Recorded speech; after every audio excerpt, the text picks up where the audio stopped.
Welcome to my channel. Before starting the video, please go ahead and hit the subscribe button and give this video a like up. At social events while talking to Victor, Claire wants to know if there's anything Kyle and she can do to persuade him to reconsider their relationship. As Nikki enters the room, she stares at their expressions and asks, "What did I miss?" Victor is adamant about saying nothing. Summer says she isn't envious, just worried, and Daniel tells her he wants to go since she can't stop thinking about Kyle and Claire.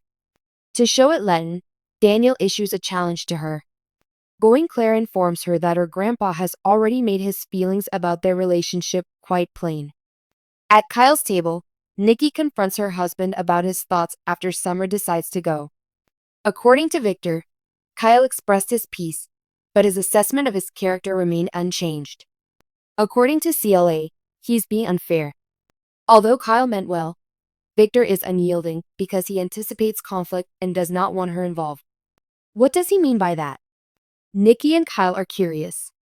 According to Victor, the Abbotts are an impending catastrophe. Since Kyle and his parents' relationship is better than ever, he wonders how he can be so certain that problems would arise unless he intends to cause them. Victor gives an intense look. As Michael and Lauren make their way to the jazz lounge bar, Lauren has a sudden realization. Something is wrong with him.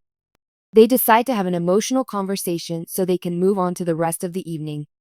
Michael confides in her, telling her that Victor has a new strategy for fighting habits, and he hates it. Lauren wishes she knew and goes on a rant about what Diane and Jack went through the last time.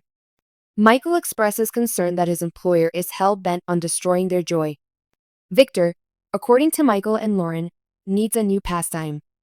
After Michael returns to work for the guy, Lauren tells him that she warned him about similar circumstances.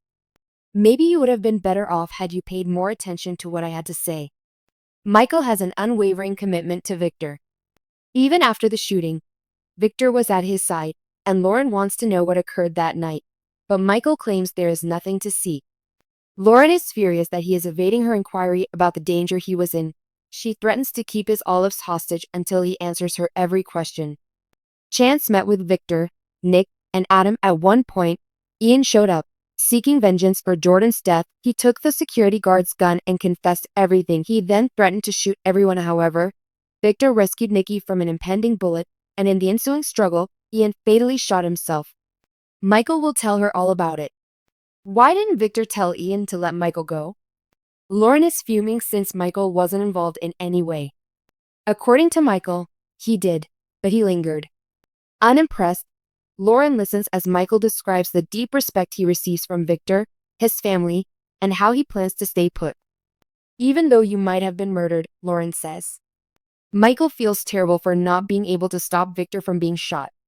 Although it brings Lauren comfort to know that Michael has a strong support system in Victor, she feels bad for Michael because he abandons her far too frequently.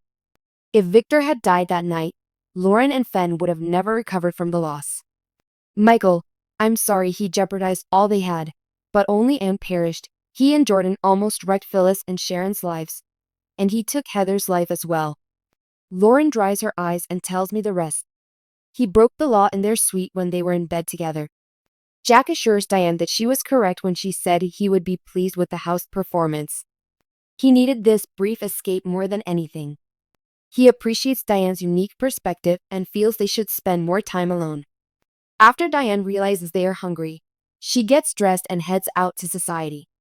Upon their arrival at the GCAC, Daniel leaves Phyllis a message in which he expresses his frustration with her radio silence and requests a callback. Daniel reminds out that they are all scheduled to meet up for breakfast tomorrow, and she's the one who organized it, so Summer wonders if she snuck off to Paris to meet with Billy. Phyllis is okay, but Summer makes him remember that their mom goes for shiny things. Since he took the opportunity, Daniel has been unable to contact her. This is unlike their mother, who is always on the phone and texting. Summer wonders whether their mom misplaced her phone or if there is some other reason. "She has an unhealthy obsession with her phone," Daniel says.